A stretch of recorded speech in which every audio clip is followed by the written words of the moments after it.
Hello दोस्तों, इस video में हम यानी एचडीएल पेमेंट बैंक के सेविंग्स अकाउंट्स को कंपेयर करेंगे फिनो बैंक के सेविंग्स अकाउंट के साथ में। दोस्तों ये दोनों ही बैंकों का जीरो बैलेंस सेविंग्स अकाउंट्स है जो कि इनके मोबाइल बैंकिंग के थ्रू ओपन होता है। बेसिकली हम इस वीडियो में इसी अकाउंट्स को एनालाइज करेंगे कि इसके कौन कौन से बेनिफिट्स होते हैं और कौन कौन से हिडन चार्जेस आप लोगों को देने होते हैं।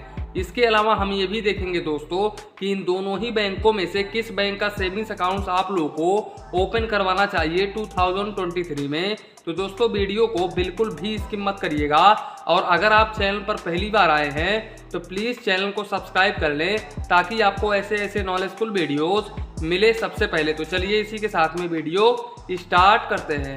दोस्तों जैसा कि आप लोग जानते हैं कि मैंने अपने काफ़ी सारे वीडियोस में बताया है कि पेमेंट बैंक का फिजिकल ब्रांच नहीं होता है और इसके अलावा दोस्तों पेमेंट बैंक में आप 2 लाख रुपए से ज़्यादा का अमाउंट नहीं रख सकते हैं। हालांकि दोस्तों ये पेमेंट बैंक दूसरे कमर्शियल बैंक से टाई अप करके रखते हैं जिसकी वजह से आप जितना मर्जी चाहे उतना बैलेंस आप इन बैंकों में रख सकते हैं दोस्तों।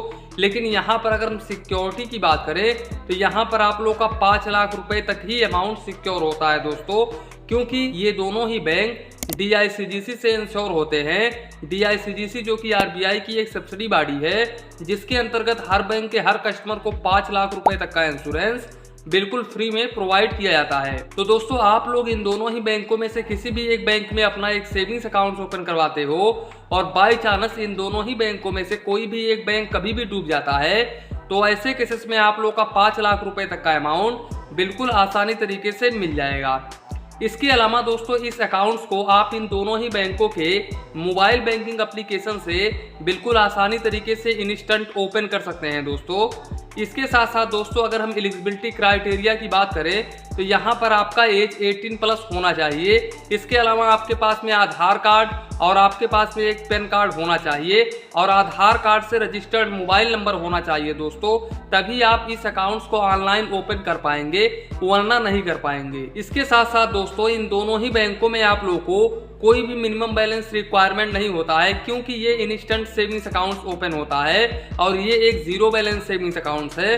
तो यहाँ पर आप लोगों को कुछ भी बैलेंस मेंटेन करना नहीं होता है। दोस्तों बात करें अगर हम इन बैंकों के इंटरेस्ट रेट की तो यहाँ पर यानी एचडीएल बैंक में आप लोगों को सेविंग्स अकाउंट्स के ऊपर 2.50% का रेट ऑफ इंटरेस्ट मिलता है। वहीं पर अगर हम फिनो बैंक की बात करें तो यहाँ पर फिनो पेमेंट बैंक आप लोगों को 3.50% का रेट ऑफ इंटरेस्ट ऑफर करता है सेविंग्स अकाउंट्स के ऊपर।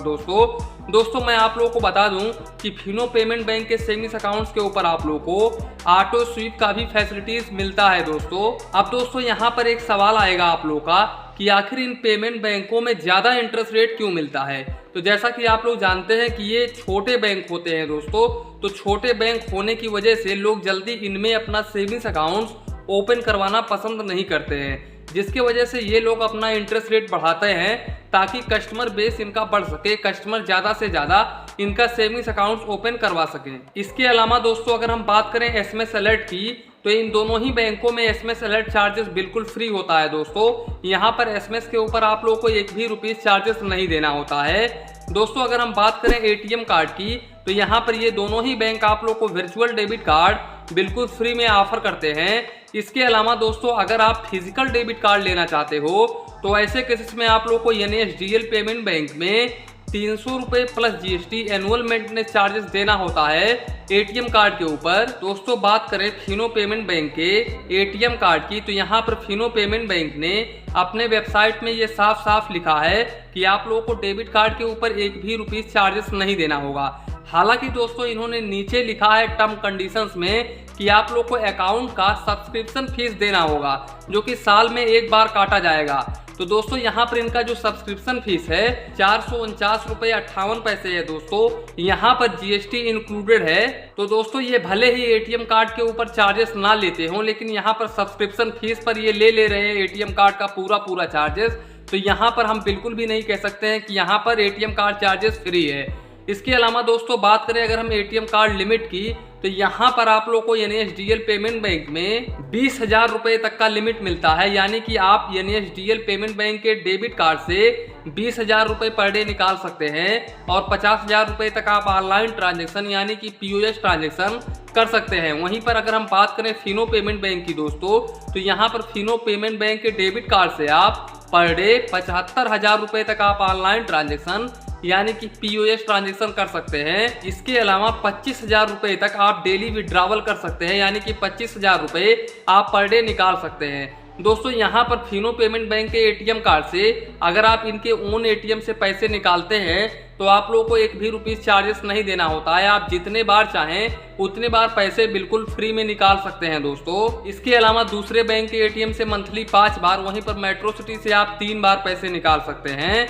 और जबकि यहाँ पर एचडीएल पेमेंट बैंक की बात करें तो यहाँ पर एचडीएल पेमेंट बैंक में आप मंथली 5 बार पैसे निकाल सकते हैं और मेट्रो सिटी से 3 बार पैसे निकाल सकते हैं।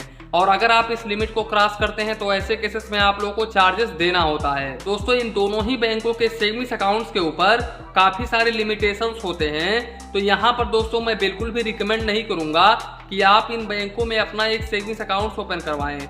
दोस्तों अगर आप मेरी खुद की ओपिनियन लेना चाहते हो तो मैं यहाँ पर आप लोगों को ये कहूंगा कि अगर आप इंटरेस्ट रेट के चक्कर में अपना सेविंग्स अकाउंट ओपन करवाने की सोच रहे हो तब आप यहाँ पर चूज कर सकते हैं इन बैंकों को।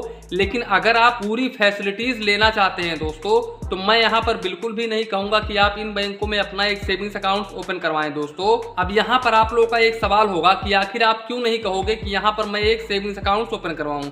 देखो पहली बात, इन बैंकों का कोई भी ब्रांच नहीं है। अगर कहीं पर आपको कैश डिपॉजिट करना हुआ तो आप कैश डिपॉजिट कहां पर जा करके करोगे। इसके अलावा दोस्तों ट्रांजैक्शन के ऊपर काफी सारे लिमिटेशंस होते हैं। आप इतना रुपए नहीं निकाल सकते हैं या फिर 50,000 रुपए पर डे मंथली निकाल सकते हैं।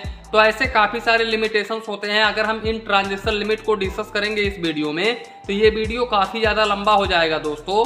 तो यहाँ पर मैं आप लोगों को इसी के लिए बोल रहा हूँ कि इस बैंक में आप लोगों को सेविंग्स अकाउंट ओपन नहीं करना चाहिए दोस्तों। अगर आप सेविंग्स अकाउंट ओपन करना ही चाहते हैं तो आप एक नॉर्मल बैंक में ओपन कर सकते हैं, जैसे कि गवर्नमेंट बैंक भी है काफी सारे। इसके अलावा कोटक महिंद्रा बैंक भी है, इसके साथ साथ HDFC है, एक्सिस है, ICICI है। इन बैंकों में आप अपना सेविंग्स अकाउंट ओपन कर सकते हैं दोस्तों, क्योंकि यहाँ पर इंटरेस्ट रेट ही जरूरी नहीं है दोस्तों। आप लोगों को हर एक फैसिलिटीज अच्छी मिलनी चाहिए, ऐसा आप सेविंग्स अकाउंट ओपन करवाओ। पता चले कि आप लोगों को इंटरेस्ट रेट 5% का 7% का बैंक दे रहा है, लेकिन वहीं पर फैसिलिटीज आप लोगों को ओनली 0 मिल रहा है दोस्तों। तो इस तरह का सेविंग्स अकाउंट कोई भी मतलब नहीं है इस सेविंग्स अकाउंट्स का। वैसे दोस्तों अगर आप इस सेविंग्स अकाउंट्स को नॉर्मली यूज करना चाहते हो, ज्यादा पैसा नहीं रखना चाहते हो और आप स्टूडेंट हो, तो आप इन सेविंग्स अकाउंट्स को चूज कर सकते हैं। तो दोस्तों इसी के साथ में वीडियो समाप्त करते हैं। वीडियो पसंद आया हो तो प्लीज वीडियो को एक लाइक करिए और अपने चैनल फाइनेंस बैंकिंग को सब्सक्राइब करिए। मन में कुछ डाउट हो, कंफ्यूजन हो तो प्लीज कमेंट करिए। धन्यवाद, मिलते हैं नेक्स्ट वीडियो में।